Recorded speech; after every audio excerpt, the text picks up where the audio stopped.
Sihilamusan natin yung engine bay ni Mira gamit itong Kotse Max engine degreaser. Ayan, ganyan na siya kadumi ngayon. May mga alikabok na. Mga ilang buwan na rin siguro since na ano ko to, nalinisan. Sprayhan muna natin itong mga ano para lumambot lang siya. Ayan oh, nakita nyo ba? Biglang ano, umangat bigla oh. Tapos babrasin nyo lang.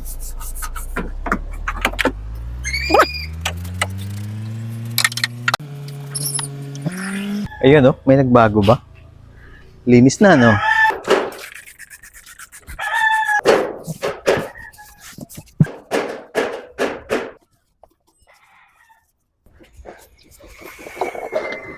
Ayan, tingnan natin.